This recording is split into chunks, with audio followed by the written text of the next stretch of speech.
Ladies and gentlemen, it is the middle of October. We are solidly in the middle of fall, and this is the beginning of Adults Talking About Cool Stuff. This is ATACS episode number 47. We're here. We're going to talk about video games, and by we, I mean me, your host, Paul from Atlanta. And joining me today is Mr. Flex from Raleigh, North Carolina. Hello, Flex. Hi, Paul. How are you? Very tired. Well, you have been doing a lot of things. I played tennis for 2 days straight. That's a lot of tennis. Did you win the tennis? My legs hate me. I'm sorry. But that's okay, because we love you. It's not just your legs. Oh. You don't need legs for video games. So you heard everybody there. We'll just go ahead and keep on going. Mr. Will from Greenville. Hello, Will. How are you? Hey. So, how are the fall colors in Greenville? Well, it just got chilly like 2 days ago for the first time ever.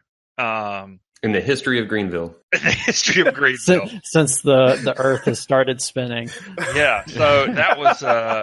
I'm kind of looking forward to that. I put a shepherd's pie in my slow cooker. Nice. That's some good stuff. It took a while to put together, but I'm thinking that the slow cooker's gonna make it into a championship dish. All right. So next ATACS, you'll be reporting back on both the fall colors and the deliciousness of the shepherd's pie.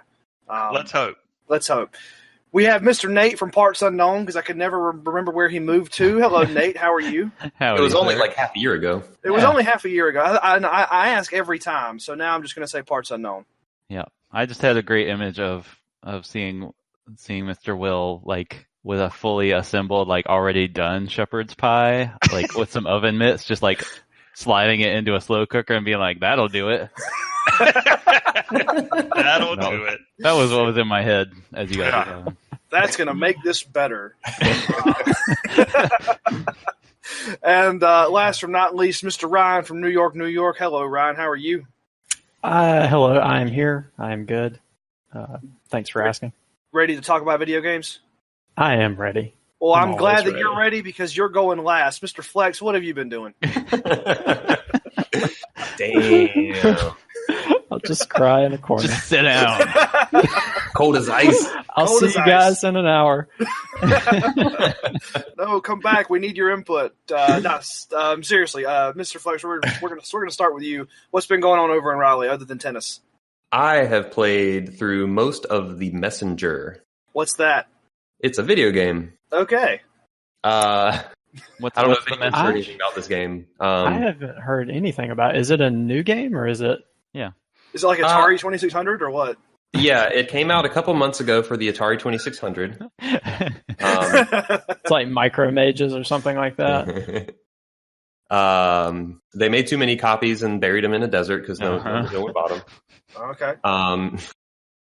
No, it came out a couple months ago.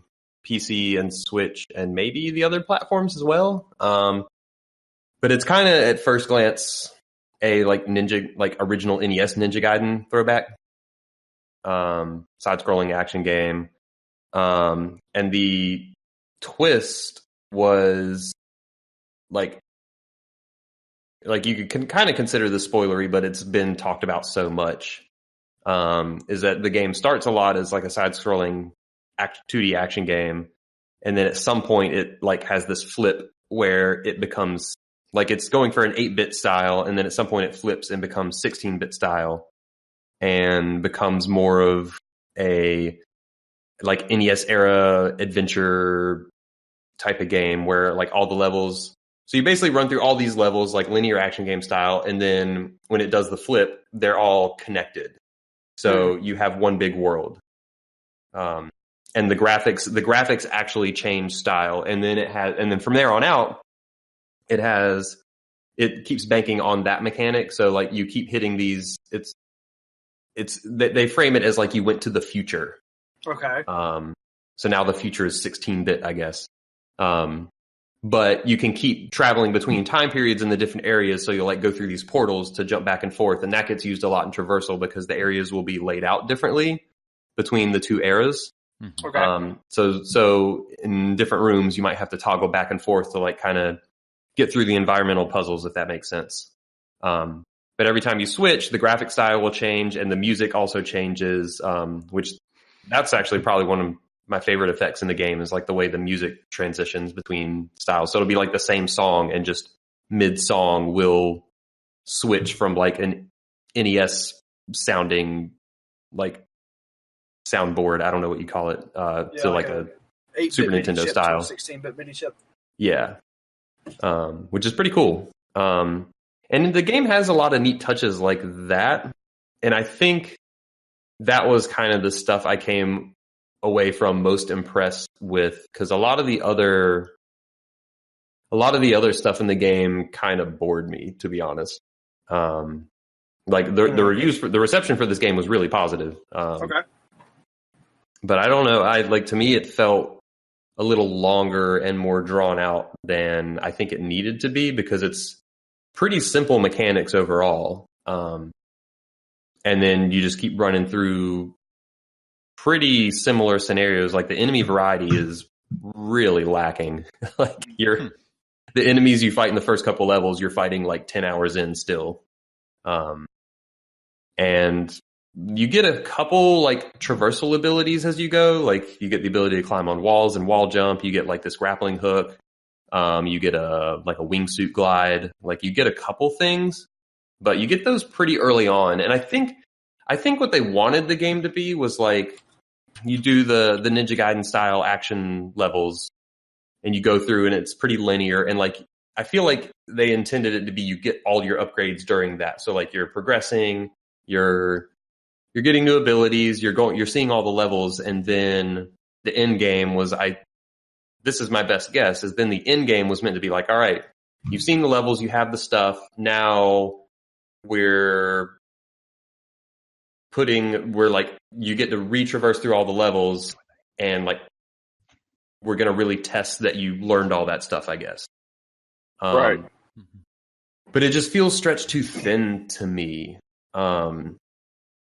It's a little hard to put my finger on, but I think a lot of it's just like the design is not interesting enough. Like it's fairly straightforward. Like there's some good platforming sections in there. I think that's the thing it does pretty well. Mm-hmm. Yeah. But I think they could have cut out a lot of the filler. Also the humor. I watched a really interesting video that actually like tried to dissect this stuff and like tried to break down the game's story as like a walk through video game history in a way. Okay. And but I don't know, like the game's humor, it's a lot of like, there's a lot of fourth wall breaking stuff, a lot of referential video game humor, and all of that fell pretty flat for me. Yeah, that kind of stuff can be real bad. Yeah, and I feel like with that stuff, it's a pretty difficult target to hit, because like if you can pull it off, it's funny, but it's such a hard thing to hit, and that if you miss, it just doesn't really work at all. Mm-hmm. Yeah, so I actually didn't finish the game, and I'm probably not going to. And it's like, it's one of these things where the reception for it was really good, and it seems like a game that would be up my alley. And I watched a lot. I read and watched a lot of like people's takes on it, and I think a lot of that stuff just worked for them where it didn't for me. Yeah, I mean, it seems like from the little I know about it, it does seem like a game that would be kind of up your alley, but. Yeah. It sounds like the moment to moment of it is not that engaging, at least to you. Like, is there anything redeeming in your mind, like, that you enjoy about just like basic combat of like you versus an enemy? Is there like anything really there that you enjoyed? Yeah, I think I like it. It probably sounds like I'm more down on it than I am. Like, I think the basic moment to moment is totally fine. And I think when they make, like, I think there's some rooms in that game that are laid out in really cool ways to promote like good platforming, and their enemies placed around the right, in an interesting way to make navigating through that room like a fun challenge. Right. Like, I think there is like the movement and stuff, like it feels good enough. And like there is some good level design in there. I will say I had a little trouble. So the games like that you start with, the main thing, like ability you have is called Cloud Step. And it's basically just a twist on a double jump, is that you only have one jump, but if you attack something in the air, you get your jump back. Okay. So you jump, and there are like lanterns around all the rooms as well. So you can jump and hit these lanterns. So like there's a lot in the placement of the lanterns in the levels that contribute to this. But you can also do this off of enemies or enemy projectiles. So there will be rooms where like enemies are shooting projectiles across the room and you have to use those to cloud step around. Yeah, almost a little bit like Ori. Kinda, yeah. Like using everything to platform. Yeah. And I think that stuff can be kind of cool. And I think when the game leans into that is when it's at its best. Yeah. I just wish to me, I found there was so much repetition in the less interesting, just because like this is really hard to describe without like if you just saw a video of it, it would make perfect sense. But there are really cool rooms like that, and then there are a lot of rooms where you're just moving left to right in a very normalish designed stage, and you're fighting the very rote and mundane enemies. Mm-hmm. And there's just too much of that. Like there is like an amazing, 6-hour game in here. Yeah. But it's like 15 hours and all that extra part is just traversing across boring rooms. Right. And I think that's my main problem with it. I think if it had been condensed to the good stuff, it would be a really solid game. Yeah, so I'm trying to get a feel for like what the world feels like. Mm-hmm. You said that you play through in the like old timeline, like less detailed art style. You play through a sequence of linear levels, mm-hmm. and then you go to the future, and all those levels are still there, but in the new art style, and they're connected in a larger world. Yeah. So are those levels, like those core levels that kind of lay the foundation of the game, the interesting parts, and everything else feels extraneous, or are those the boring parts that you end up walking through multiple times? Both. So okay. It's like the interesting parts are just like individual rooms within those levels. So it's like if you're going like, at least this is my how I felt, is each of those levels, and they're probably like 8 levels, give or take. Mm-hmm. I don't know the exact number off the top of my head, but like within these levels, there's like a bunch of like you're just going through a bunch of different screens, and I think each level had a handful of really cool rooms, but those rooms were probably only like 20% of each of these levels. Right. Okay. So the rest of the level, as you're traversing through these linear level, is just kind of like very rote, mundane traversal, and enemies that, like I said, I was still fighting the same enemies like 10 hours in. Yeah. So, and then when the game does like people call it the back half, the Metroidvania half. But really it's just the same linear levels strung together mm-hmm. in a longer linear path. If that makes sense. Yeah. Why do they refer to it as Metroidvania? Yeah. I don't know why. I mean, we've talked about this before, how that term gets misused all the time, but yeah, it just makes it a longer linear world. Yeah. Like there is some, I mean, I'm probably being a little disingenuous. Like it's probably not 100% linear, but like for the most part, like the back half of the game is just taking those levels from the first half and just connecting them. Weird. Yeah, it's a little strange. And you have to, so the first part of the game, the name of the game, The Messenger, comes from like you're given this scroll at the beginning of the game, and you are the messenger delivering this scroll somewhere. Mm-hmm. So you're just running through the land, a bunch of different levels. And then when the twist happens, your objective changes to collect these, it's 5 or 6 like notes or keys or something. And they're just somewhere out in the world. You don't know where they are, and you're given vague, like original NES Zelda style hints. Great. You know what I'm talking about? Yeah, that's my favorite kind of objectives. Yeah, That's so then definitely not mine. and you can actually pay because in all the levels, similar to like Mario coins or something, there's just the currency item you pick up. And you can pay for them to just mark on your map where the thing is if you get tired of dealing with the hint. Or can't figure it out. Yeah. Yeah, but the back half of the game, it's literally like, all right, here's the 5 or 6 things to collect. They're somewhere in this world. It's now connected. And there is a fast travel system, but it doesn't, like, there are only like a handful of points that you can fast travel to.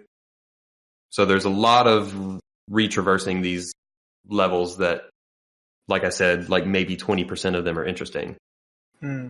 At least to me. Then there are some other optional collectibles, these power seals, I think they're called, that are usually in like very demanding platforming rooms. And those could be pretty fun, but again, you're having to traverse a lot of the world, the boring parts, just to get to them.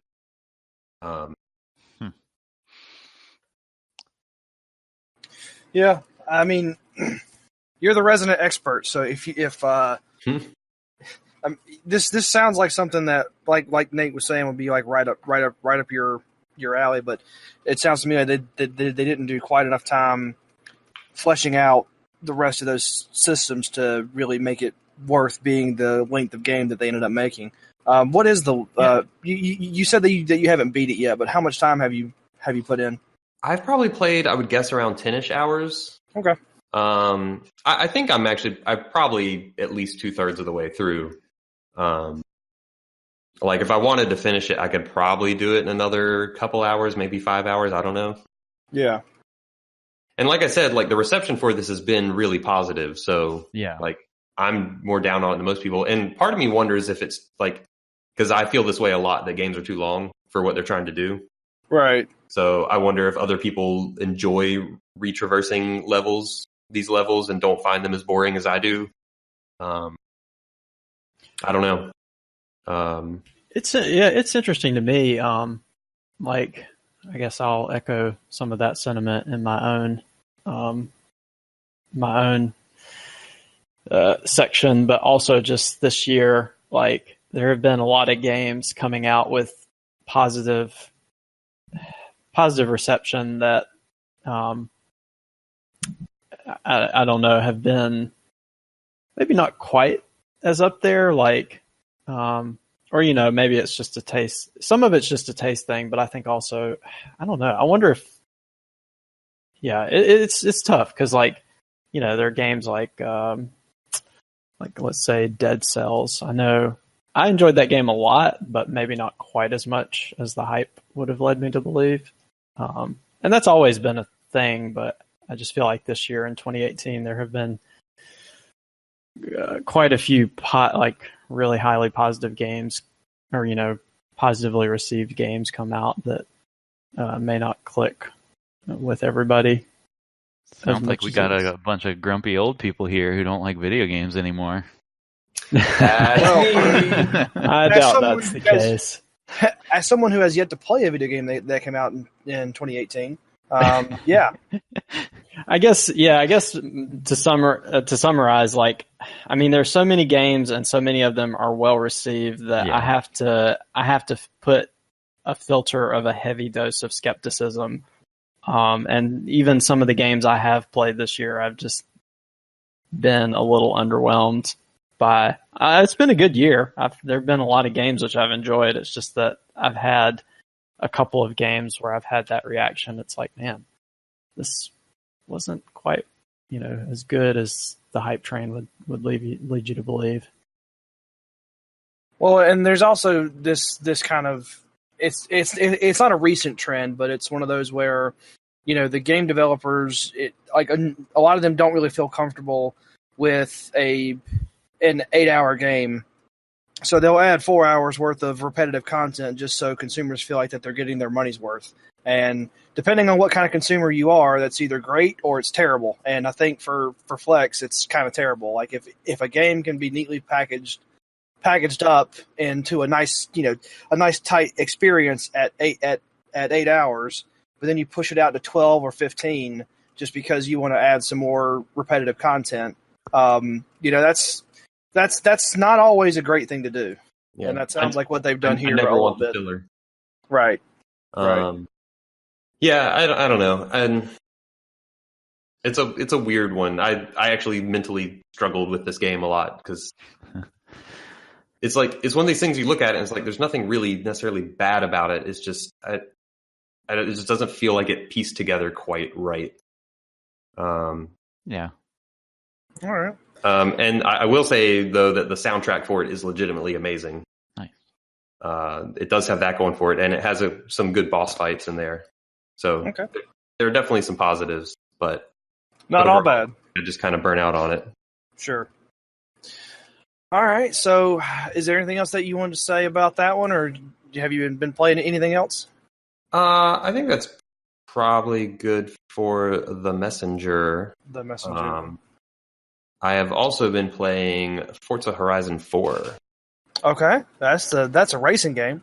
Mm-hmm. You get in a car and you drive it real fast, right? You drive cars, vroom vroom. Okay. How's my Drivatar doing? Your Drivatar sucks. All right. Oh. He's like always in last. Yeah, that's me. You need a better Drivatar, Nate. No, he's doing his job. Doing his job, coming in last. That's great that they like still pull in your. It's like, yeah, it's like you and like two other people from so I'm playing. This is a Microsoft franchise. I don't have an Xbox One anymore, so I'm playing this on PC because all their games come out on PC now. But my friends list is still my Xbox Live friends list. So it's like populated with all of these Xbox Live names that I haven't seen with forever or seen like, so that's really amusing to me. Another really funny thing that happened right when I started up is like 5 minutes into the game, the like narrator, who's like the whole premise of the Forza Horizon games, if you're not familiar, is like there's this Horizon festival that's taking place in whatever location you're at, and you're like participating in the festival and doing all these events and stuff. And there's someone running the festival who like kind of coordinates and directs you through things. But anyway, this director woman, like the very first time she like popped up and started narrating things and giving me the, breaking down what's going on, she addressed me by name as Justin. And in the voice acting said the word Justin, which is my actual name. Right. People who only know me as Flex. My actual name is Justin. And I don't know where it got that name from. I never entered my name. I feel like data. I was reading about this recently, and I think I saw that it imports in if you ever gave your name to a previous Forza save file. Right. So like that's my best guess, and I did play Forza Horizon 3, so I can't remember if I entered my name in that game. I'm guessing I probably did, and it just remembers. Yeah, so I totally saw someone freaking out about that on Twitter, and it really threw me for a loop. I'm like, wait, yeah, and how do you know my name? Because you told them 5 years ago, and they just remember because they're computers and they never forget. Oh, okay. I'm now envisioning the world where the Forza Horizon 5 is populated by billboard ads that are like the website ads you get after you view a product on Amazon, and then you see like desk lamps for 3 weeks straight because you looked at a desk lamp on Amazon, and now those are going to be billboards in Forza. Hey, would you please stop with this? With this dystopia, we don't need this. Don't give them the ideas. I feel like we're halfway there already. I know, but we don't need to help them get the rest of the way, for God's sake. Oh man. Yeah, it's really bizarre. God, that's a problem. Yeah.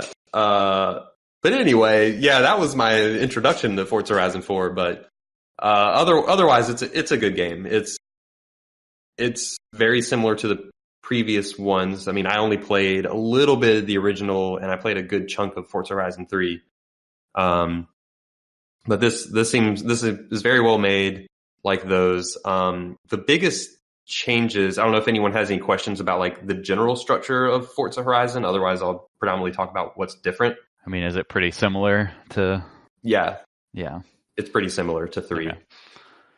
Okay. It's in Britain this time instead of 3 was in Australia, and it seems to be mostly like Scotland because Edinburgh's in the game, which is a great place. Everyone should go if they haven't been. Yeah, I launched myself off of the castle there. That was pretty ballin'. Nice. Don't do that if you go to Edinburgh. And I tried my hardest to run over the sheep, but they are real good at getting out of the way of your car, by the way. Some real agile sheep in Forza Horizon. They're pretty jumpy. But yeah, so like really, yeah, overall it's very similar. Like I think there's some new event types. Like I don't remember all the specifics from 3, but there are a ton of different event types. Like there's street races, there's dirt. I forget the technical term for them, but like there's street races, there's like off-road dirt races, there's like the night shady street races, which are like I guess meant to be more intense because they're off the record. There are the cross-country events, which I don't remember them from last time, so they're usually like going across like the whole map. Yeah. Then there are all there are the danger signs, which are like quick events where you like are trying to jump a certain distance. There are the speed traps and the speed cameras where you're just trying to hit a top speed. There are drag strip events. There are drift zones. Like there's just all sorts of crazy stuff. I feel like they've taken the events from the previous game and just added more. And they dole them out pretty regularly. So you're just always getting like bombarded with event options to do. So like you could pretty much just level, like you could really, if you wanted to, just pick your favorite event types and like just do those and level up like as much as you needed to. Right. There just seems to be so much stuff. It really just seems like they just lay out all these options and be like, yeah, whatever you want to do, like go for it. And they actually you actually have a level in each event type that you level up in. And as you level up, it just unlocks more of that event type. But anyway, so the main changes they have, the one that got marketed the most was the seasons. So it's always either summer, autumn, winter, or spring. And that changes every week because this is a live game. So right now it is winter. In like 3 days or something, it'll change, presumably to spring. And it'll be that for a week for every player. And then it'll change again. And then there will be certain events that are specific to that season or that week. So there's just constantly rolling events, like their daily events, weekly events, and they'll be based on the season. So like there are some events that are more prominent in different seasons, and like different kind of cars work better in the snow when it's winter and that kind of stuff. So like that seems to be one of the big, I mean, that's definitely one of the big new features of the game. And that kind of feeds into like the biggest change or like feeling I get in this game from the previous game is that it is meant to be more of a live game. So like there are constantly, like at all times, as long as you're connected to the internet, at all times there are other players in your world just roaming around. Like real live players, not drive, because in Forza Horizon 3 there were always drivatars roaming around your world, but this time they are actual players in your world. So like if you're playing the game online, there are just other players sharing your world. Okay. So it's just mayhem all the time then. So you can't actually run into the players. Oh, okay. You ghost through them, but you can see what they're doing. So I actually had a moment this morning where like I was trying to hit a billboard that was on top of this building, and I couldn't figure out how to do it. But there was another player also trying to hit that billboard. So I was like watching them figure it out. Oh, okay. So it'll have little interactions like that that I thought were kind of neat. Yeah. But I think what they more intend for that to be is like any player can like queue up an event and say like, hey, let's do a group event. Let's do a Forza adventure or whatever. So there are all these multiplayer game modes that you can basically just queue up, and like there are incentives and rewards for participating in those kind of events. So like it seems almost like a big multiplayer lobby in a way. It's just you can see each other driving around the map doing their own single player stuff if they want. Right. But then like if you want to queue up group events and like people can come join them or not, like it's kind of like you already have your lobby there. Does that make sense? Mm-hmm. Yeah, that doesn't sound as horrible as it could. Yeah. So it's not like, and I think I have to imagine the reason they like don't allow you to run into each other is because like imagine if you're trying to hit like a danger sign, like get a certain distance on a jump, and like some jerk is like just sitting there at the top of the ramp or something, like totally preventing you from doing this challenge. Like they probably want to prevent that kind of stuff, which is smart to prevent. Because that would get real annoying. Like you could really troll people in this game if you could collide. Yeah, that would definitely be a problem. Yeah. But they have like they have all sorts of weird, I haven't tried any of these, but they have like different spots on the map are actually like designated multiplayer zones, and they have like King of the Hill game types and some other things. I don't remember them all off the top of my head, but it's like you can basically just go to these places and like play these various game modes. And then they also have a mode called Forzathon, which I did one of these and it was just like it popped. I think they happen every hour. So it was like right on the hour, it's like Forzathon event, like everyone go to this location, and like we went there, and then it's like, all right, you got like 5 minutes for everyone to combine get like this speed through this speed trap. So then like everyone's just like running down the same road like through a speed trap, like trying to hit the top speed they can. So it's just like a bunch of like communal events that it's like this game seems like every angle of this game just seems about like trying to bring people together to like do goofy racing events. Yeah, that's cool though. I mean, those games can feel very lonely if they don't have anything like that. Yeah, I agree. And I think it's a good angle for them to take because like the Horizon game, like what I liked about Horizon 3 a lot was, it was a really well designed world. They had a ton of events and they just made it fun to drive around in a car. Yeah. And this game feels like they've taken that and just made it more social and more like a live connected game, if that makes sense. Mm-hmm. Sure. Which I think is a totally good way to go. Like otherwise it would just be like, all right, here's Forza Horizon 3 again, just with a different map. Yeah. So like I think that's a good angle for them to take. Like I don't know how much down the rabbit hole I'll get with like playing online events. Sure. Just because that's the kind of player I am. But like I think this is a good direction for them to go. Okay. Well, and Timeless FM is back as a radio station, so you can listen to all your favorite classical tunes. Yeah, there you go. That's like the Flight of the Valkyries as you're driving through Britain. Which is really the only song that you really need to hear whenever you're making that trip. Mm-hmm. I drove around in a Halo Warthog this morning. Great. Of course you did. And you're playing this on PC, right? Yeah. So I guess the last thing I'll say, unless other people have questions, is they've gotten a little goofier with the game this time.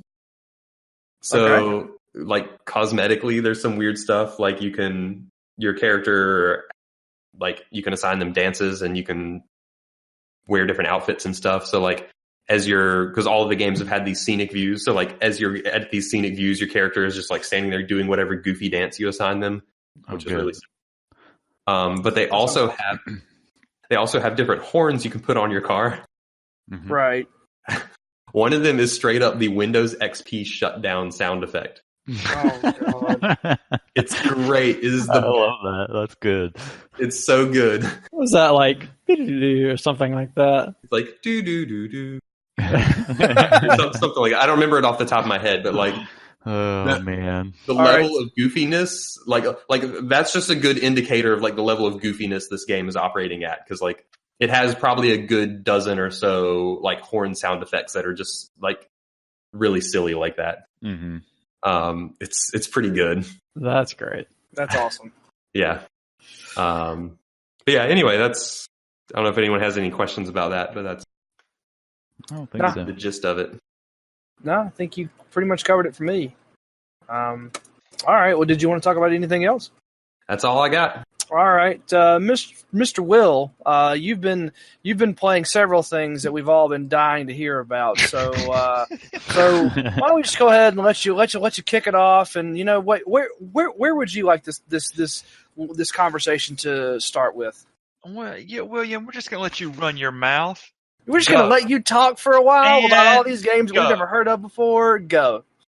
All right. See, Will plays more games than the rest of us combined in a 2-week span. Mm-hmm. That's totally true. Games.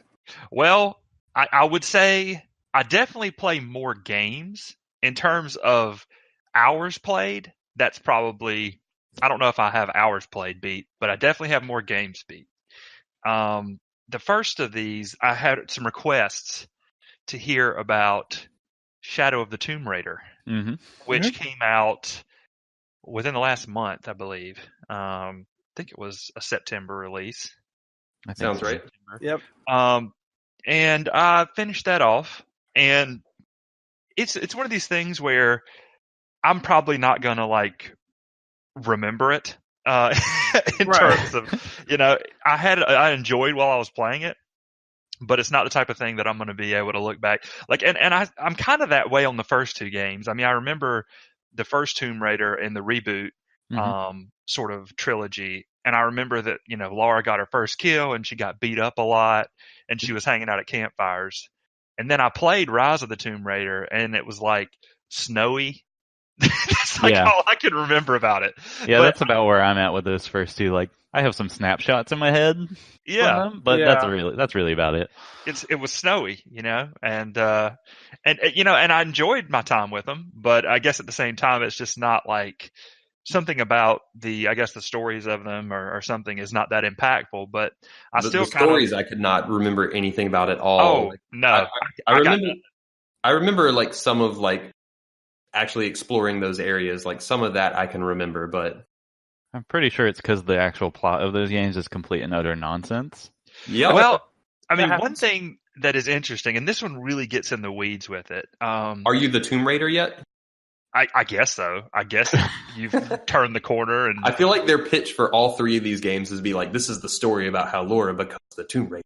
Now she's the real Tomb Raider. Yeah. And she has a shadow. And there's there's a lot of Mayan and Aztec myths and stuff in this, and there's tons of lore you can collect and these murals you can read that give you all this background.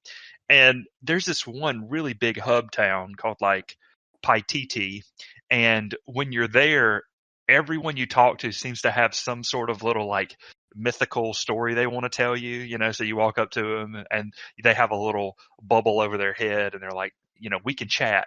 So you walk up to them and you're like, what's up? And they're like, oh, have you ever heard the story of how Montezuma, Montezuma, turned the day into night or whatever? And you're like, nah. And then they keep talking. And the way that the game works, this cracks me up, is that if you're done, I don't know, there might be a button that you can use to end the dialogue prematurely, but basically I just sort of back away from the person, and the way the game works is you keep facing the person. And so you're kind of moving away and just kind of backpedaling while they're talking, and they're like, so Montezuma came, so first he came, and then the thunder god of Tukakaka came around, and then I'm just backing up okay, all right, you don't have anything to say. But sometimes sometimes at the end of their story, they'll add something to your map. It's oh, here's a crypt or something like that. But I just found all that stuff so disposable to me. And of course, I'm, you guys probably know this about me. I'm not really religious at all. And so, all these parts about, what everybody is worshiping and all that stuff just sort of roll away for me, I suppose. So the story stuff is just kind of blah blah blah blah. But I actually blah blah blah. God's the sun, weather. yeah. But the world, I thought was a lot of fun to move around in. I like the stealth stuff in this one is pretty cool. Laura really gets into the whole I'm the predator now situation. You know, she can Put mud on her face. Yeah, she can mud herself up. She can like hide in these vine walls. And this one thing that she does that kind of has to be seen to believed. It's like called the Eagle Talon Takedown. And she's Okay. up, and when she's up on a limb, and you know you've got like enemies walking around underneath you, you can shoot one of them with an arrow, and then fall off the other side of the limb that you're sitting on, and then use the limb as leverage to pull them up towards the tree with the rope. And then when they actually get on the other side of the limb, I don't know if you guys can visualize this, she then takes the rope and wraps it around their head and like chokes them out and then leaves them hanging in the tree. Wow. And I was like, dang, Laura. Like, that shit is crazy. I'm pretty sure Batman didn't even do that. Then you cut him down and you rub salt all in his wounds and right? roll him around in the mud and kick him a few times. She's brutal. And so, you know, this one, it seems to involve more stealth, and stealth's the most effective probably way to play it, which is fine for me because that's kind of the whole reason I picked it up in the first place, was just because I like that third person stealth stuff. So it was fun to run around and, you know, stab people with this broken, like the first knife you get is like a broken piece of a plane propeller. And so then you kind of like sharpen it on a rock, and then you're walking around stabbing people with this broken off plane propeller. It's just, she's hardcore, man. So that stuff's fun. The challenge tombs I think are a lot of fun. You know, I've never been a huge puzzle game guy, but for each one that you do, you unlock a new skill. And some of those are pretty useful. I'd say none of the skills are like, except for that Eagle Takedown. None of the skills are like ones that you kind of like have to get, but they're all kind of interesting. I think the game has, to return back to the whole fact that it's fun to move in the world, it's a really pretty place. And there's also some really cool set pieces. So one of the first things that you do is like set this series of disasters in motion with something that you did. And one of the disasters is like this flood that comes through. And so then you're doing like Lara Croft platforming as like this whole town is flooded underneath you, and you're like jumping from like billboard to billboard, and then certain pieces of buildings are flying off, and then you're using those to platform around. And so that's some pretty cool set piece stuff. I thought that was a good time. I think the outside of the story, the main kind of annoyances I had with it are there are certain times where for some reason the game is like, and it's a lot of times when you're fighting these sort of like your evil tribal guys, it'll just be like, okay, now you can't use your pistol or your shotgun or your assault rifle. You have to use your bow. And I'm like, why? Yeah, I don't get it. And like, there's just no real reason for it either. I guess maybe it's with a certain costume, because you spend a lot of time in this game wearing these special costumes. So when you first get to the secret city, you put on some sort of like, you know, funky Indian costume, and that allows you to sort of interact. I guess it sort of designates you as like a guest of the city, so you can interact with people and do missions for them. And then later on, you get this other green funky tribal thing with a mask, and then that's how you kind of infiltrate the bad dudes or something. And so I don't know if it's because the costume, maybe like with that second costume, there's nowhere to put your guns. I don't know. But I thought that was kind of ridiculous. There's a lot of swimming in this, which actually, it didn't really bother me, but there were some parts where there's these schools of piranha, and there's really, there's no getting away from those. And so there's a particularly irritating grisly death animation that follows you getting eaten by piranhas. And that happened to me, you know, probably about 5 times while I was playing. And there are also eels that you run into, but you can actually stab the eels and get out. If the piranhas get on you, there's no getting out. Much like in real life. Yeah, probably. Those games have always traded in like some really like weirdly detailed death sequences that are really uncomfortable.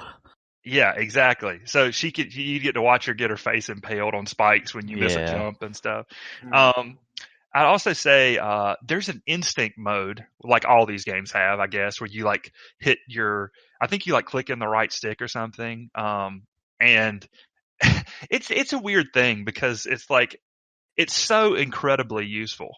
it shows you every single plant that you can pick up. It shows you any collectible in the vicinity. It shows you where the enemies are, if the enemies are aware that you're there, if another enemy can see the enemy that you're about to kill. And so you pretty much it's like constantly so, I don't know, it's kind of a weird thing. And so you're just constantly clicking in the right stick over and over and over, and you never stop doing it the whole game. And I guess in some ways it's become kind of like a normal aspect of playing these types of third person games. It's like this is your resource / collectible / enemy view. And but I do think it's a weird thing, when you think about it, the fact that's kind of just necessary. That's just a thing you do. Yeah, because they try really hard to give the player all this information about what enemies are going to do and what they can and can't see, and make it very clear, but sometimes it comes off kind of weird. It's like it's like you're almost playing Into the Breach at that point, where you can see all the moves before they make them. Right. Yeah, and so there are times where it's like you've hit the button, and the funny thing is it also, you can make it to where it tells you where traps are, and there are times where I remember, and if you move, it actually fades away quicker. So there would be times where I click in the stick to get on my instincts, look around, and then I'd be moving at the same time, and then it would fade away really fast, and then I'd have to stand there for a minute before I could click it in again to reactivate it, because I'll be worried that there's a trap in front of me. And that's a silly situation to find yourself in. But otherwise, there's one cool thing about it. It's one of these games where you can craft these poison arrows that make the enemies get really confused and shoot each other. And that mechanic is always tons of fun, but this game doesn't really give you a lot of opportunities to use it after you get it. You're able to use it once or twice. And I would love to have seen a bunch more encounters where I could shoot a bunch of random dudes with poison dart frog venom or something, so I could take that down. Assassin's Creed has had a tool similar to that before, and they're always really fun to use. I think Mark of the Ninja had something like that too. That sounds right. Yeah. And then the last thing that's weird is that a lot of the plants you get in this game, there are 3 different drugs you can craft. One's a focus drug, one's a stamina drug, and I think one's an endurance drug. And I don't know. It's just something about that mechanic in games just does not appeal to me. So I basically just sold all the ingredients for those every time I got them, and I never made them the whole time I was playing. You don't want your drugs, Will? I don't know. I mean, it's just let me take this to improve my focus for 5 minutes. It's just that's just hassle. I don't want to deal with that. Yeah. But it seems there are a lot of skills that increase the potency of these drugs and change slightly what they do, but I just couldn't really be bothered with it. So, so many drugs that you're avoiding. I know. I mean, my Lara is straight edge, okay? And she also sounds like a nightmare. Look, when Laura goes to the rainforest to go on a murderous rampage, she wants to do it sober. It's okay. Right. She wants to remember the screams of every man that she pulls over the tree branches. Exactly. When you're stabbing them in the throat with your broken off plane propeller, you just you need them. You need to have it needs to be real. It needs to feel. God. It's so funny because this, these games get compared to the Uncharted games, right, a fair amount, and it's in Uncharted, Nathan Drake's just mowing people down with guns while wisecracking the whole way. Mm-hmm. Right. I mean, they're both mass murderers, but he does it with a smile and a laugh, and she does it with this grim, brutal, just as grisly as possible. Yeah. Mm-hmm. Yeah, that's it.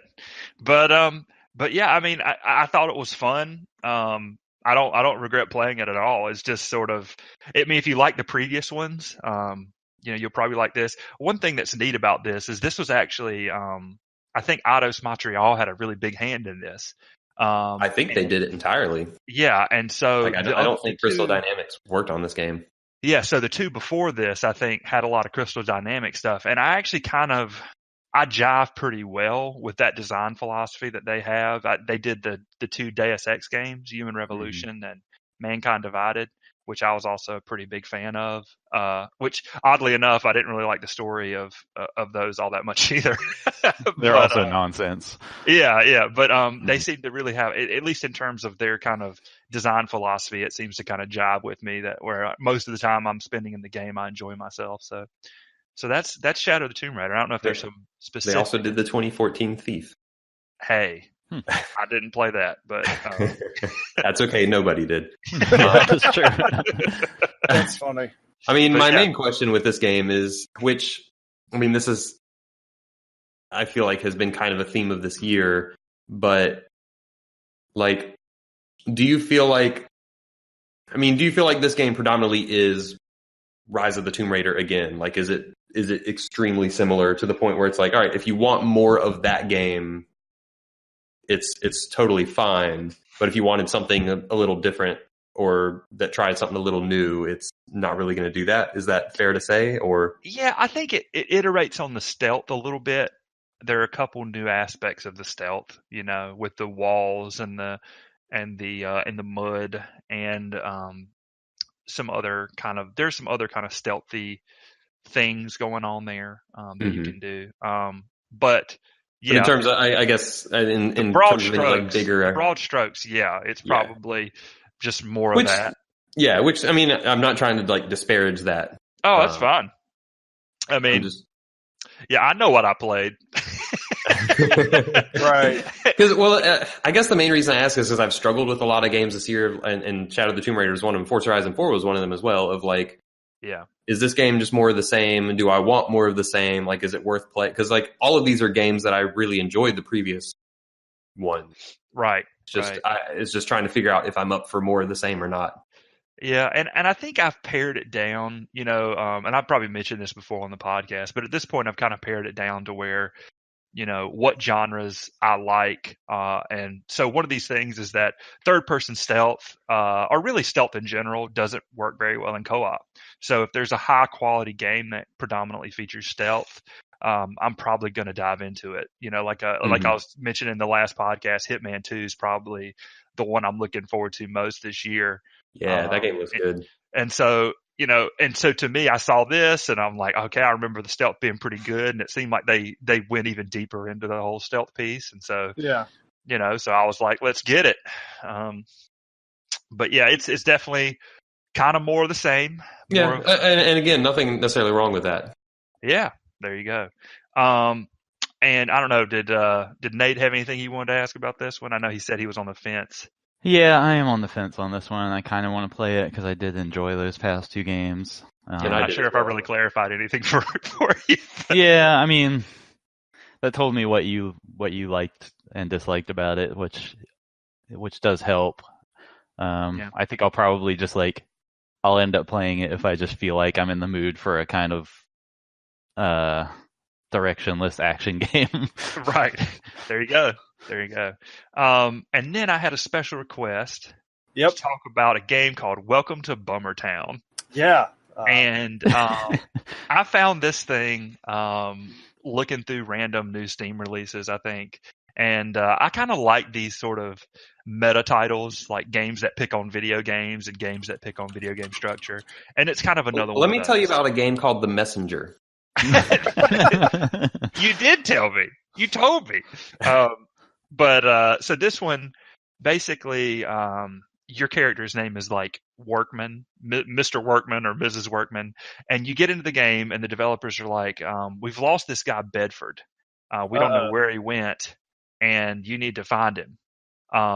And it's the world that you're hanging out in. This Bummertown is like all kinds of jacked up.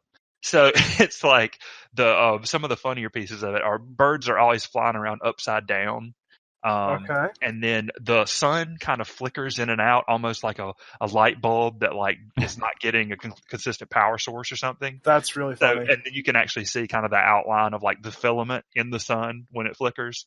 There are these error messages. So you try to go into a door or something, and it'll be like boom. That little Windows error message sound. It'll be like bump, and it's like, the developers forgot to put anything behind this door or something like that. And you can run into the walls on the sides of the town, and it'll like knock you backwards physically, and like you'll fall onto the ground, and it'll be like, oops, nothing that way, or whatever.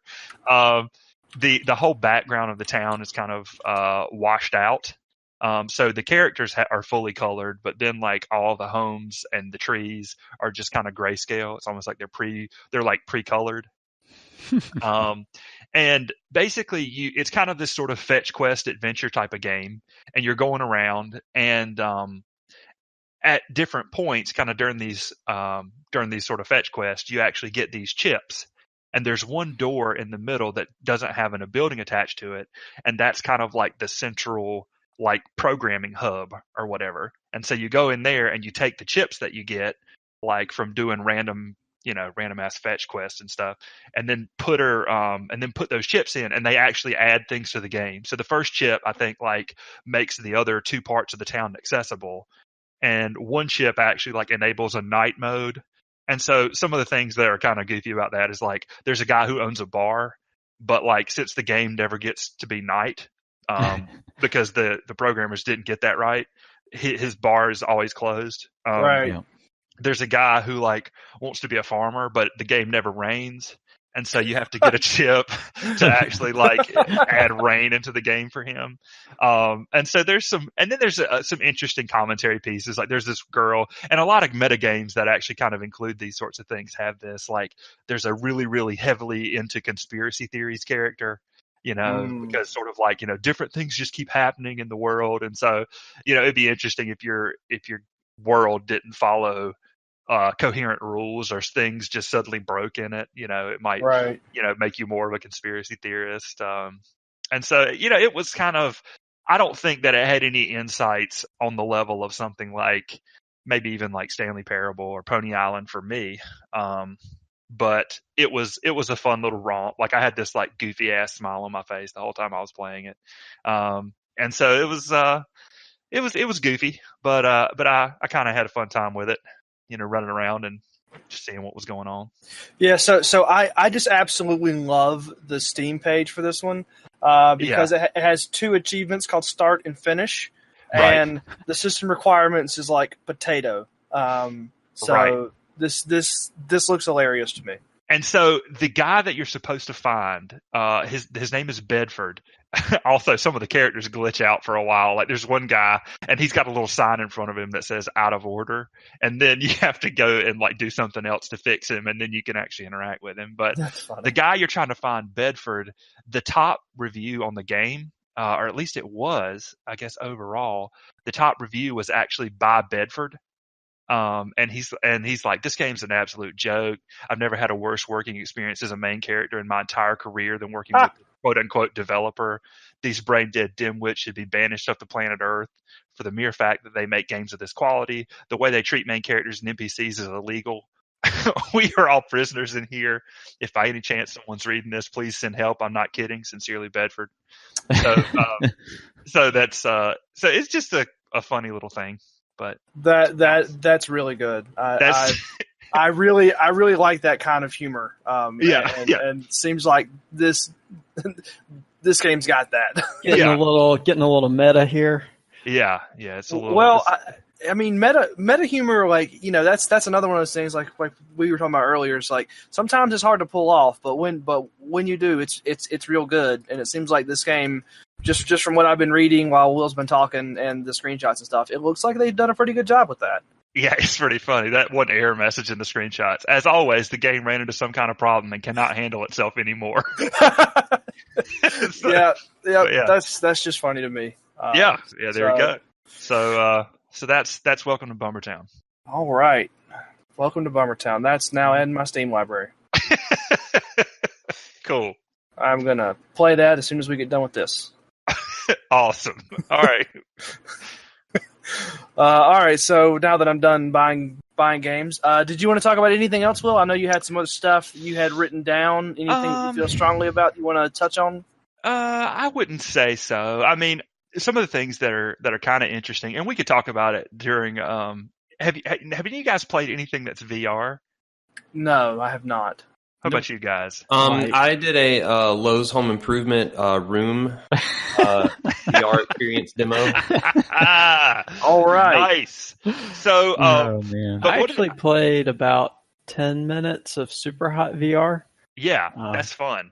Which was actually, it was a lot of fun, but that's all my VR experience. Gotcha. So one of my co-op partners, I've got a couple, is this guy Luke I used to hang with in college. Flex knows him from high school, and he's got a VR setup, and so we played a couple co-op games that have VR. But it's always kind of interesting that because you can't do the actual movement piece, all the VR games have some sort of solution to the movement problem. So either they let you like teleport forwards, or the last one we played was in 0G. And so like you had to actually sort of use kind of a grappling hook to pull yourself around. And so that kind of got away from the idea of you actually physically moving. But I've just, for some reason, I just wrote that down as just something that I find really interesting. Is like, so that's why I was kind of curious, you know, if any of you guys had played VR, how did those VR games solve the problem of like moving forwards, or you know, as opposed to like actually doing things with your hands, but the actual sort of locomotion aspect of it. But that's something they've struggled. I know they've struggled with to like figure out a way to do movement without making people throw up everywhere. Right. Yeah. And as someone that does have motion sickness, I've been kind of waiting for them to figure that out, because I feel like that's going to be a problem for me. And I've read a lot of articles about it, like kind of like what Flex was saying, that they still haven't quite got a good system down. Like there's definitely some stuff that works, but that works for certain styles of game, and if you want to go outside of those styles, then movement becomes a lot more difficult. So I'm also curious as to how they solve that problem. Yeah, but that's the only other thing. That was just a random thought I had that I was curious about getting some panel feedback on. But that's most of what I've been, the most interesting pieces of what I've been jamming. Yeah, I actually would like to just inject too. I did notice when I played Super Hot VR, because you don't think about it when you're going in, or I don't know, you may not think about it. I didn't think about it when I was going in to play that game, but having played the original Super Hot and then playing the VR, I noticed that pretty much all the VR levels, they kind of start you in like, you're basically in like a fairly small contained area, because the VR headset could tell if I was trying to like move my head and dodge or walk around, but because I was tethered to a PC, I couldn't, walk very far. So all the levels were designed for you to basically start like you would start, like, let's say behind a cabinet, with guys on the other side of the cabinet, like trying to shoot you or running towards you or whatever. So you as the player wouldn't have to move very far. And that seemed to be their kind of design solution to accommodate for the fact that, your VR headset realistically won't be able to move that far. And I actually did bump into somebody while I was like trying to dodge a bullet. Right. So yeah, they know you can't, like, you might have a few feet to move to work with, if that. It was really interesting. I was kind of surprised. I'm very, very concerned that if I bought a VR headset, I would end up just not being able to play it because of motion sickness. So I'm very wary about buying one. Yeah. It definitely. So far it's kind of limited some game sessions. So my friend, we'd have some 2 or 3 3-hour sessions, and then it's like whenever we start playing VR games, it's kind of like after about an hour, he's like, okay, all right, all right, we're done now. Feeling like I could take a break. Yeah, and I kind of wondered, back when I was serious about it, I was almost looking more towards the Vive, just because I know that one of their selling points was that you could do like a whole room setup, but I don't know if any software is, because most developers would develop for both the Oculus and the Vive. So and I think that really we're just at a point now to where that's still maturing in a way that I think is neat, but I still haven't really seen a killer app that's made me go, all right, I'm going to go I'm gonna go drop this money and go buy this thing. I mean, there's definitely a couple of things that have come out that I thought was interesting, like the Star Trek game, because I'm a big Star Trek nerd. But that's not enough to justify spending even what's the PSVR like $400? I mean, even spending that, a little bit, but yeah. So I'm still just waiting for all the early adopters to iron out all the bugs, and then I'll get to it. You started playing Skyrim again. I've seen PSVR Skyrim bundle sales. Well, I wasn't going to talk about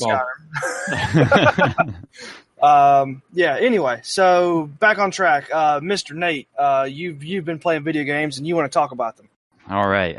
Well, here we go. Everybody ready? I'm waiting. Ready? All right. Hold on. Got to get my notes ready here. Oh, Jesus. There once was a man who had been given the moon's curse by demons. That man was Zangetsu. Wrapped in crimson garb with eyes like fire, he relentlessly pursued the demons who cursed him.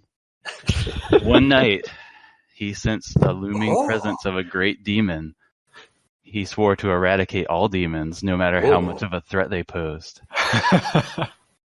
Bathed in moonlight, he cried out as he drew his sword, which consumed darkness from within its wretched steel. On that night, either the demons or the moon itself would feel the wrath of his blade. Any questions? Man, I am totally... I don't even know what that Curse was. of the Moon, game of the year. Oh, that's great. That's Bloodstained, Curse of the Moon. I feel like that your reading of that needed to end with like a sick guitar riff or something. Uh-huh. I didn't have my soundboard ready. I'm sorry. That's all I got. I'm it's good. funny when you say it like that. That game's good. Yeah. All right. So I think you've talked about it before on here, right? Yeah, it was some months ago whenever I first played it. It's sort of Castlevania 3-ish, is that right? Yeah. Branching paths and all, what have you? Yeah, very old style Castlevania. It's just so Bloodstained, Curse of the Moon. It's just a really solid 2D action platformer. It's not like I think it's particularly innovative or like it completely, redefines the genre or anything like that. It's just really good. Yeah, it's funny. I mean, I'm curious to hear some more details. Yeah. But like as I was talking about The Messenger, I was like, I bet Nate's going to talk about Bloodstained, and it's like that's just a better game. Yeah, and it's like The Messenger is meant to be a throwback to the NES Ninja Gaiden, and Bloodstained is meant to be a throwback to the NES Castlevania, both of which are 2D action platformers. And I think Bloodstained just like executes it better. Like yeah. I think in just a moment to moment like feel and design, it just pulls it off better. Mm-hmm. And when you say it like that, I mean, I haven't played either of these games, at least not yet. But I think there's an argument that unless you're a masochist, Castlevania 3 is probably more fun than Ninja Gaiden for most people. Oh man, I don't know, man. Castlevania 3 is brutal. That game is a harsh master. Yeah, I mean the Castlevania games are certainly challenging, but it wasn't that long ago I went back and tried to play Ninja Gaiden, and I still have nightmares about eagles. I don't know if you've ever played Castlevania 3, but that game might be harder than Ninja Gaiden. Like that game is insane. Either way, they're both really hard. Kind of a weird thing is that I haven't played any of those old Castlevanias. Mm-hmm. So playing this was I didn't have that touchstone, I guess. Yeah, and you did it. I mean, it sounds like you still enjoyed it. Oh yeah. And you've played through it multiple times at this point, right? Yeah. So that's one thing that I actually really like about it. It's not a long game to play through once, a couple hours. Yeah, like 2. Yeah, like maybe 2. Like literally a couple. Yeah. But there are different ways of playing through it and different modes that are all pretty different and pretty fun from my perspective. I don't know how much talking about the specifics of those ventures into spoiler territory, but I guess there are some ways to play through the game that I didn't think about or didn't anticipate even once I had finished my first playthrough that really changed it up a lot. I do kind of wish that they surfaced some of that in the game better, because you just kind of have to look it up. Right. Yeah, because it surprised me when I finished. I mean, it kind of hints at it a little when you finish the game the first time. Yeah. Like with the way the ending is. Yeah. And that prompted me to go look it up more. And it was kind of a neat moment for me, even though I did look it up outside the game and being like, oh, like this game could have a very different feel or flow to it if you do these things. Yeah, but I wish they put that in there somehow so that if you didn't go look up stuff, you still understood that there was like 4 other ways to play through the game. Yeah. And give you some hints about that, maybe. I don't know if it's the same thing, but I know that some of the branching path Castlevanias have some of that as well that you're alluding to. Like, you pick a different character, and then suddenly your movement options are different, and you can like drop down through different areas or whatever. Yeah. Yeah, and it may be that I would have picked up on some of the alternate modes more if I had played those earlier games. I don't really know, but I just had to look it all up because I didn't. Yeah. When I finished the game, I would have thought, oh, I'm probably done. But then talking to you about it, I was like, oh, actually, there's a lot more to do here. And that ended up making me really enjoy the overall game a lot more. Yeah, I think that is part of its strength, because it is a very short game and it's a very tight game. Yeah. And again, contrasted to the Messenger, I feel like the way it's tight is in a way that like it doesn't, at least to me, it didn't feel like there was any filler. Mm-hmm. But then it's also a very short game, and I think the different ways you can play through it, like it makes seeing those scenarios, like it's refreshing to see those scenarios from a different angle. Yeah. And I think that gives it more life. So playing through it again using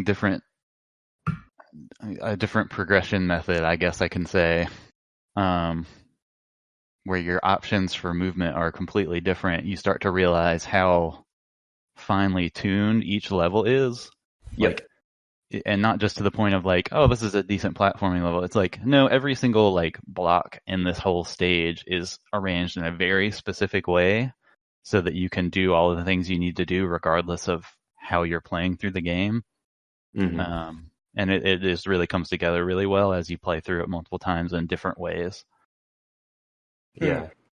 Yeah, it's a really smartly laid out game. Yeah, but even beyond that, which is like very high level, like, oh, let's think about this game's design, like whatever. It's still just like a really fun, simple action game at its core. Like just you versus all the different enemy types those are just fun interactions to have, because it follows a very simple rule set.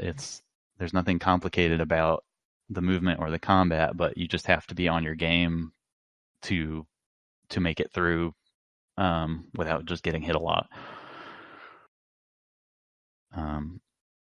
Also, the bosses are really cool. All right. Yeah, I really like the bosses in that game. So, I mean, I will say one thing that I have had a decent amount of fun with is that there is a boss rush mode. That's a Nate special there. Yeah, so that's definitely up my alley. And that was fun because the bosses are just like cool designs, like interesting patterns, a decent challenge, especially when you string all of them together. So I assume in the boss rush mode you don't heal in between them? Yeah, so you have your 4 characters. Okay, you have all 4. So there are 4 characters in the game that you can have. And one of them is totally not Alucard. No, it's not Simon. It's not Alucard. What was her name? Trevor, okay. I can't remember the sorceress's name. Sypha. Yeah, Psycho, whatever the Castlevania 3 characters are, all the characters in this are just not them. Oh, okay. It's a great way to avoid copyright, Yeah. And This isn't Simon. Dude, It's clearly Zangetsu not has Simon. a sword, not a whip. That's true. The whip is with a different character. But yeah, the boss rush, you have all your characters, and you can get 2 heals throughout the game. So you go to like a waiting room between each boss, and there's a healing item. Okay. There's 2 healing items in there. Gotcha. Across all the bosses. And yeah, just try to make it through. If a character dies, then you have to restart that boss, and you don't have that character anymore. Do you have a favorite character? Or well, I meant to say favorite boss, but also favorite character. Favorite character is Miriam, Mm-hmm. the whip lady, purple lady. Yep. And favorite boss, that's tough because some of the bosses are really annoying in the boss rush, even though I think they're like coolly designed. And some of them are just really easy, which made me end up like, oh, it's this guy. That's a welcome sight. Oh, did they like jumble up the order? No. But it's just like, oh, I got this guy up next, so that's nice because he's really easy. I from like a purely like gut reaction to how the boss is like laid out and designed, I really like the there's one of the later bosses where I don't even know how to describe him. He's like a weird metallic lightning chameleon thing. I don't even know. That doesn't sound pleasant at all. He kind of jumps around the room, and then he'll activate. All these platforms will activate, and then you have to like go to the right one to not get hit. Mm-hmm. And then he'll like zip around the room really fast, and it requires a couple like precise jumping maneuvers, and then you try to hit him as much as possible while he's jumping around shooting stuff. And that one's just generally a fun action boss. Yeah. But yeah, it's a really good, strong, simple, but well made game. All right. And it's got a really good soundtrack. It does have a really good soundtrack. Nice. Demons. All right. Did you have anything else that you wanted to go over, Nate? Not really. I started Donut County yesterday. Okay. What? I've not heard of that. What is it? I was not prepared for this question. I figured it was kind of a softball. I mean, I know it's a video game. Just from what I've heard, that game really leans on its humor. Yeah, it is very silly, intentionally so. You get a sequence of scenes where you control a hole in the ground, and you move it along the ground and try to make things fall in the hole. And sounds like my job. And everything that falls in the hole makes the hole bigger. Okay. And then you try to get bigger things to fall in the hole. Okay. And it's just it's a sequence of levels of that separated by some wacky character dialogue. It's silly but charming. Okay. I've only played like an hour of it, but I think it's only like 2 hours long. Yeah, I was about to say, so you're halfway done. So like I'm halfway, and this is going to sound worse than it is, so I'm going to try to spin it positively, but I stopped playing after an hour because the game is so chill and relaxing that I was falling asleep. Okay. I like the spin. I've heard mixed. What's the character that you talk to and is supposed to be making the jokes? I mean, there are a bunch of like a raccoon or something. Yeah, there's a raccoon, BK. Yeah. Yep, that one. I've heard strongly mixed opinions on BK. Where do you stand on BK? He just asking the hard questions. He's either like the best thing ever or supremely annoying. I don't really think he's either. I think he's a raccoon who has a smartphone and is kind of a jerk. But I don't know. I don't really think he's. If he were a real person, I would not like him. Mm-hmm. But he's a raccoon. He's a raccoon. He's like moderately funny, and he's basically the antagonist of the game. So like, yeah, he's a jerk. But right. Whatever. Is it like? And there's some kind of social media he's like always on. Yeah, I mean the characters are all like texting each other a lot. Okay.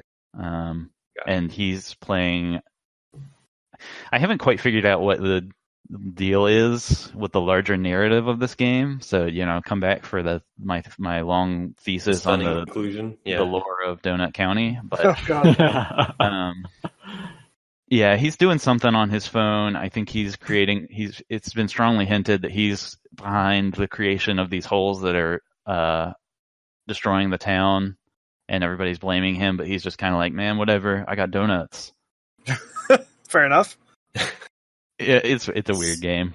So, which platform are you playing Donut County on? PS4. Okay. And if you don't mind me asking, did you happen to find it on sale or? Yeah, it's actually on sale this weekend, so it's on sale right now. Okay. I've had it on my wish list for a while. Yeah. Yeah, I've been keeping an eye on it. And I think the standard retail price was like $12 or $13. Yeah, I think it's $13, and it's 30% off in the flash sale right now. Yeah, for like a 2-hour game with a few jokes, that was a bit steep for me. Yeah, that's fair. I think the mobile version though ends up being a lot less expensive from what I've heard. But anyway, I digress. Yeah. I don't know. It seems neat. I like some of the interactions you get when you drop certain things into the holes. I'm not going to say any of them because that's one of the few things about the game that you could technically call a spoiler. But they do some funny stuff. All right. Well, but it's mostly just a very chill, silly game. Well, we're going to look forward to your long form thesis on the deep lore of this. What's it called again? Donut County. Donut County. I was thinking it's not donut hole because that's the thing. Anyway, all right. So we'll hear more about that later, I suppose. Yep. Was that all you want to talk about, Nate? That's it. All right, Mr. Ryan. Last but not least, you've been doing stuff. I have been continuing my adventures in the world of Erdrea. And that sounds like a very generic fantasy world that could fit in anywhere. So which game is Erdrea in? Well, Erdrea, if I'm not mistaken, is named after either Erdrick or Erdwin, depending on which translation and version and blah-de-blah-de-blah-de. But it's Dragon Quest reference. So Dragon Quest 11. All right. How many hours are you in? I think I'm approaching 70 hours. Okay. And I guess, I'll start off by kind of reiterating that I think the game I've had a pretty good time with it.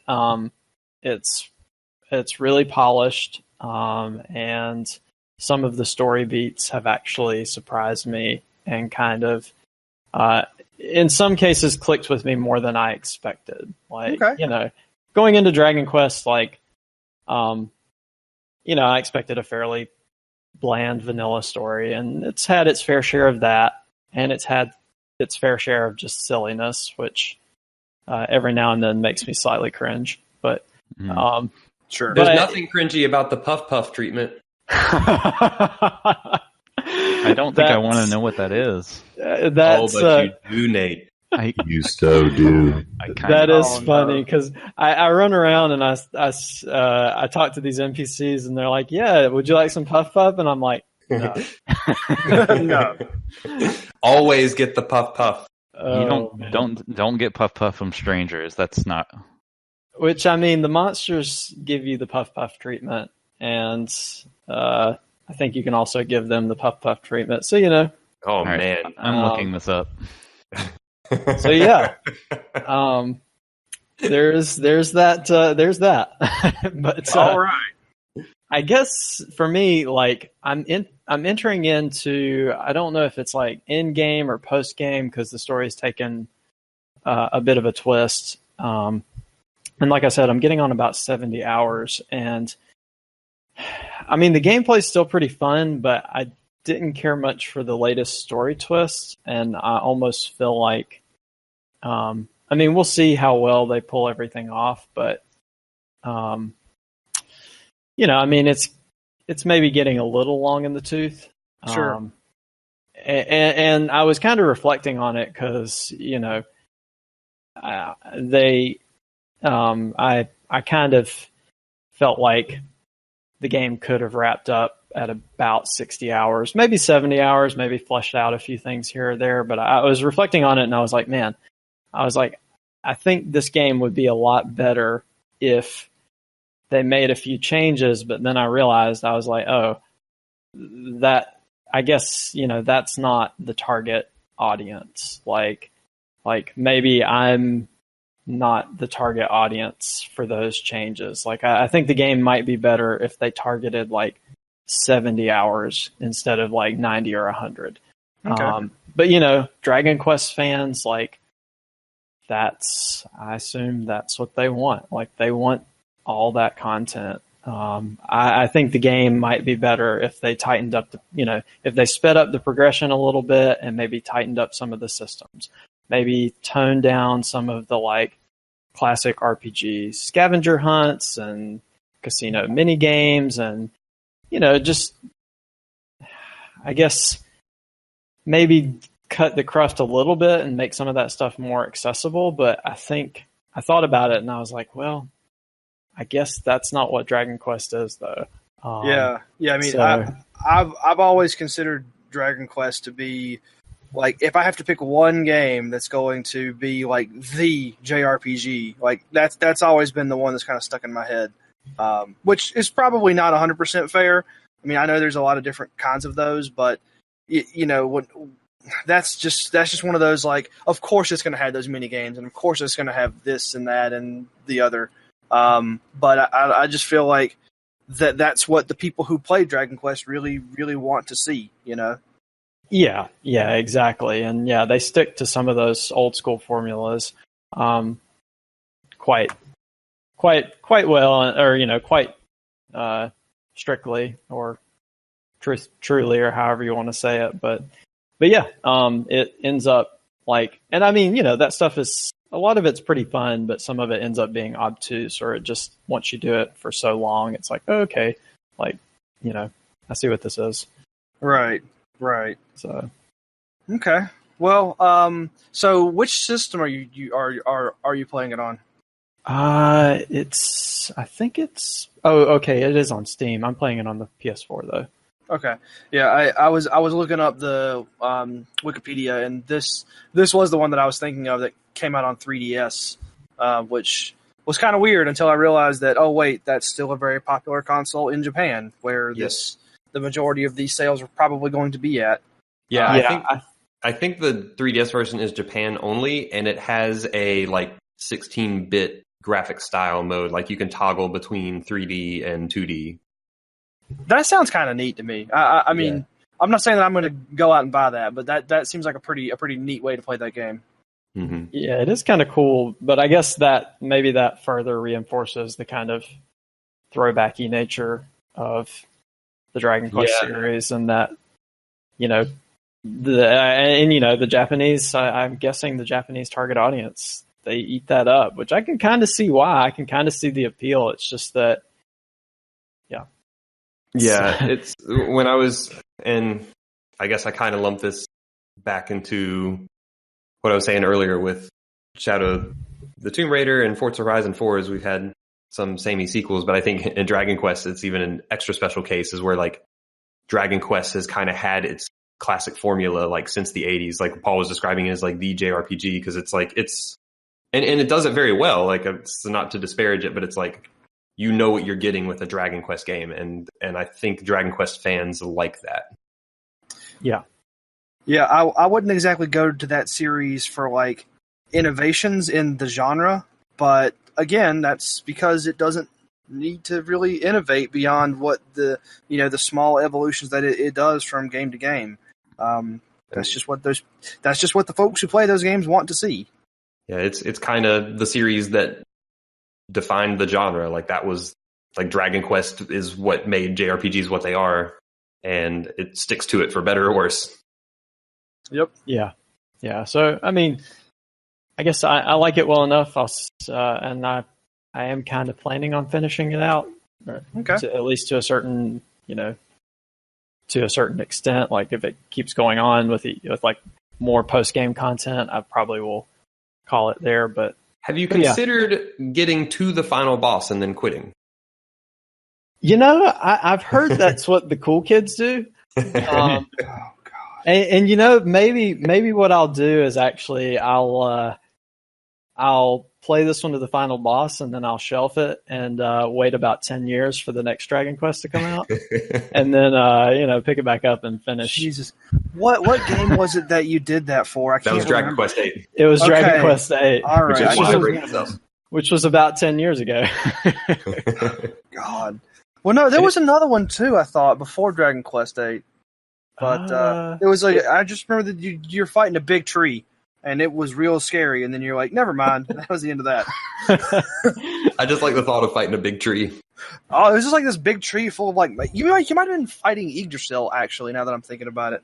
I have no idea. It was when we first got into college, so that was forever ago. That only narrows it down to about 20 JRPGs. Yeah, I know. It is funny, though, that you mentioned that, because I did remember that, and I guess, it probably was just because, I kind of got fatigued after the 60th hour, and I think that it is funny because I did eventually beat Dragon Quest 8 a year or two, or maybe longer. I think we eventually convinced you to just sit down and do it. Yeah, and it was a pretty long section too, because you have to fight that final boss stretch is 3 or 4 battles, and then maybe a full dungeon. So it's funny, but yeah. I got to that final dungeon, and I just kind of bounced off of it. I didn't throw up my hands or anything. I just I got other things to do. I'll get to this eventually. Yep, and you did eventually. You're definitely right about that. All right, so I don't really have any other questions for you about Dragon Quest 11. Anybody else got anything they want to talk about? I don't want to know anything else about Dragon Quest. Nate, tell us about the Puff Puff. No. I'm done. Someone just got done Googling, and someone just had a sad revelation. I'm done.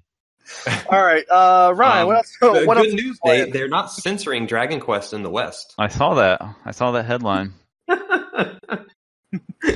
Oh boy. So Ryan, are you enjoying Dragon Quest 11? Yes, I am enjoying it. Okay. All right. Did you want to talk about anything else, Ryan? The only other thing, and I'll mention this briefly because there's no need to go too deep into this, but I did pick up Frostpunk again and play through the other 3 scenarios. I think they recently released a 4th one, so I've played through the second scenario, which is the ARCs, the third scenario, which is the refugees, and the new scenario, which is the Fall of Winterhome. How do you like it? I enjoyed it. I had a good time with it. I just didn't the kind of standard difficulty. Yeah. Those it always feels like it's pushing you, but it's never crazy difficult. Yeah. I guess the last scenario, the Fall of Winterhome, was actually pretty tough. I don't know that I really got the best outcome on that one, but yeah, the other 2 scenarios weren't crazy hard, especially once you kind of learn. But you learn what works and what doesn't work. But yeah, I do like the way that those scenarios kind of spin the mechanics a little bit. So, in the ARCs, for example, you don't have a ton of people. Right. So you don't have to worry that much about signing laws and collecting tons of food and all that stuff. But then you have other problems, and you don't have that many workers and things like that. So it is kind of neat the way that it changes your priorities, based on what those scenarios are kind of throwing at you. Okay. So that was neat. That was fun. That was a game I wanted to spend more time with. I kind of enjoyed it, but I was like, if I get some more time, I'd like to. Was that 4th scenario a free thing they added in? As far as I know, yeah. I might have to check that out. Yeah, that one was pretty tough. Okay. I would recommend it. So, That's it for me though. Those two are the big things I've been playing. Sorry. Can edit that later. Anyway. All right, so I guess that brings it down to me. I haven't been doing anything interesting recently. I did restart Skyrim just because I needed something to get me out of my video game funk, and started playing that on legendary difficulty. Also trying to get out of that, only playing easy games. And then I realized quite quickly that that game system is not balanced for legendary difficulty. The enemy's health is increased by a factor of 4, and the damage that you put out is reduced by a factor of 4, and that makes it real difficult to kill things. So I'm sorry, I was too busy laughing at other things. What game is this again?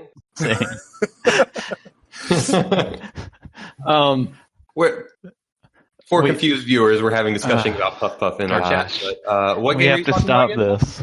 So you said Skyrim on Legendary is that? Yeah. Does Skyrim have Puff Puff? Yes, it does. There are mods that do all that. I'm gonna go. Let's let's. I guess to get to your point, Paul, like I feel like Skyrim is a game where they would just slide the numbers around in a way that's not particularly interesting or fun. It would just be like, okay, now I have to hit this thing 50 times instead of like 5 times. Yeah, and you get one shot a lot. That strikes me as like a Skyrim.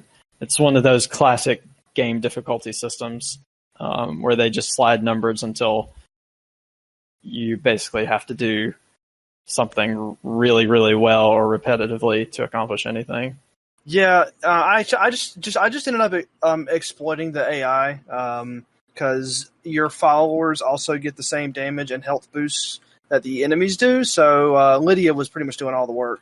That's hilarious. So I did that for a little while. I probably put about 6 or 7 hours into it. I'm not going to put a ton of time in there. I just wanted something familiar. And the other. Sorry, Ryan. Go ahead. I did want to add because I remember when I played Skyrim, I played it on I think one difficulty slider up, which I don't know was the best idea, but there were a couple of scenarios it created that were kind of memorable. Like I played an archer, and I remember doing this side quest where you have to I don't know if it was kill a mage but there's like this mage out on this island or something like that. I can't remember the details, but you have to kill her. So I remember I hid behind a rock, and I fought a lot of battles actually just hiding behind rocks and trying to go in and out of stealth and shoot people because my character. I ended up wandering into these side quests that I was too weak for. Right. Which is kind of funny in retrospect, but yeah, it did involve a lot of just not being on level for the kind of stuff that I was doing. Yeah. Which is kind of fun.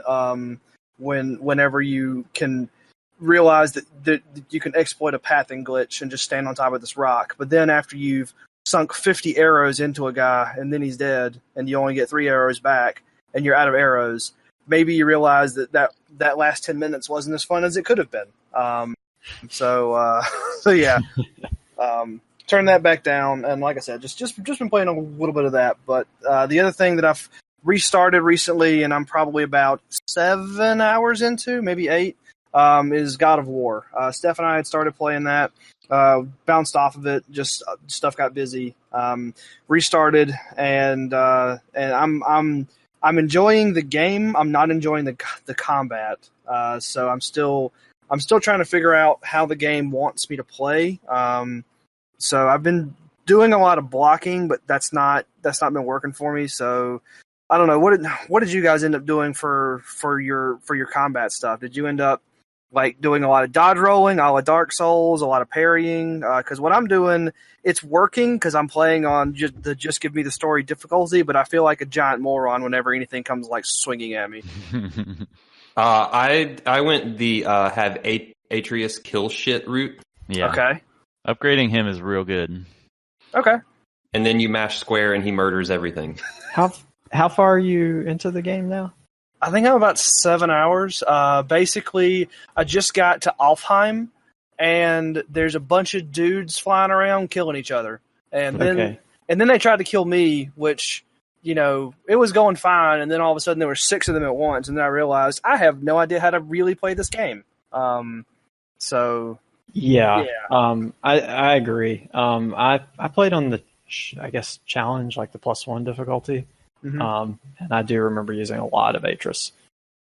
Because it's like, I mean, they make him less effective, I think, in certain battles, but a lot of battles, like when you're having trouble or you need to go into a defensive position, you can be like, all right, Atris, shoot all your arrows. Like, I'm going to sit back here, block, throw the axe, like, and wait for a clean opening. Because especially on the +1 difficulty, like, you can't take too many hits. Right. Dudes just smack you around. I don't remember doing a lot of, did you say dodge roll? Yeah. Or I mean, more like running away. Okay. I did occasionally just turn my back and run like a little girl. But, But that's a viable strategy. Blocking and parrying, I remember being good against a lot of stuff, but like the parry too. I mean, the parry was great when you pull it off. But yeah, there's a dodge function, but I mean, I've only used it a couple of times. I've more done the turn around and run away and wait for Atreus' arrows to respawn. Okay. Yeah, I've done some of that as well. I got roughed up a good amount early on in that game as well, and there's just a certain flow to, I think, crowd control and enemy management that took me a bit to get used to at the start of that game. Yeah, it's definitely more about positioning and like managing where the enemies are in the combat area than it initially appears.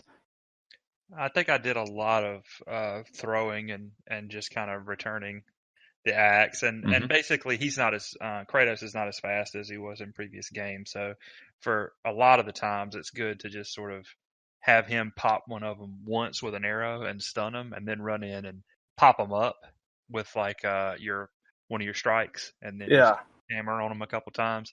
And then another, I guess, thing to think about is just don't ever pull anybody through a rift. Like that, if you want to keep from dealing with some really nasty combat encounters, if you see a rift, just don't pull anyone through it. All right. Let me just leave you there. Because a lot of times you'll pull someone through who's like 10 levels higher than you, and he'll one-shot you, and you're like, oh, well, whoops. Guess I won't do that anymore. Yeah, it's like, yeah, I'm level 8 now, right? I should be above everything, and it's like, no. All right. I guess probably the last thing is universal paper clips. I did that again. That was a lot of fun. All right. I made those paper clips. They went into space. They ate all the matter in the universe, and then started over a new game. And then I accidentally closed the tab, and that's been the end of my universal paper clips experience. Nicely done, Paul. Yes, it was very exciting. So anyway, that's about all I've been doing. So I think we're going to start to wrap it up here a little bit. Flex, what are you planning on trying to get into or finish up here in the next couple of weeks? I'll keep playing Forza Horizon 4. Traveling this next weekend, so I don't know what my game time is going to be like. I will be figuring something else to get into. Might do some backlog stuff, but I also might pick up Valkyria Chronicles 4. Okay. Should I play Valkyria Chronicles 4? Does it have Puff Puff in it? I don't think so. All right. So but it is Japanese, so you never know. Yeah. Which of those games did you play? Which Valkyria Chronicles? Yeah. Just the original. Okay. I have the second one, but I never played it. Okay. And the third one was Japan only. So I'm reading about the fourth one, and then in the plot summary, I see that you're fighting against the Empire, and you're part of the Federation. So just based off of those two words, I would say that you should play this game. All right. What is this, like FTL or something? I don't know. Oh, no, you're the rebels. Okay, I'm sorry. No. You're not the rebels. You join the Federation to fight the Empire. Okay. So I don't know what that means. I'm not going to read the rest of the plot, but there you go. All right. Yeah, I think you should do that. Play that game. Play that video game. Yeah. Play that video game over there. Better Get you you that than- anime. The other thing I have, I guess, quick plug, I'm going to be doing Extra Life where I'm going to be playing Metal Gear Solid 5 for a long period of time, and I've never finished any Metal Gear game before, so this will be fun. Get should you be that very anime. Yeah, you're not wrong, Nate. Anime round 2. Yeah, I'm not sure if Valkyria finishing it Chronicles is the goal, would be the warm-up act. it does that weird thing where you kind of finish it, and then there's like some hard versions of regular missions, and then sprinkled in between those are like new missions. So you might just kind of play it until the fun wears out. That's the plan. Yeah. I have no intention of actually finishing this game. Right. I mean, if it really hooks me, sure, but Right. Play it until the fun wears out. Yep. There you go. My life goal. All right, Will. What have you got coming up in your next couple weeks? Well, I'll probably continue playing this game I've been working on called Sherlock Holmes: Crimes and Punishments, and I'm having fun with that. And then my usual suite of like 4 different co-op games. As per usual. There. That's where I'm at. All right. Nate, what about you? I'll finish Donut County and maybe get Tomb Raider. I don't know. Maybe. We'll find out next time. Will, definitive up or down, should I play Tomb Raider? All right. That's a striking endorsement by our panelist, Yeah. Will. Go ahead, Ryan. Striking endorsement. Yeah, Ryan, what have you got on your plate? I aside from hopefully finishing Dragon Quest XI, I plan to play Into the Breach a little bit more. Another game I wanted to spend more time with. And then if I do get through DQ11 with time to spare, I probably will pick up Spider-Man. Okay. That's a good decision. Sounds like a good plan and a good decision. I think for the next couple of weeks, I'm probably just going to keep on plugging away at God of War off and on. And also going to finish up Welcome to Bummertown, which is now sitting in my Steam library. So that should be fairly exciting. So, well, and I think all of us are going to go get our Puff Puff. No comment. And moving forward, we have been adults. We've been talking about cool stuff. You guys have been listening to ATACS episode number 47. We will be back in your feed in a couple of weeks with episode 48, where we're going to talk about some more video games. Thanks for listening, and we'll see you then.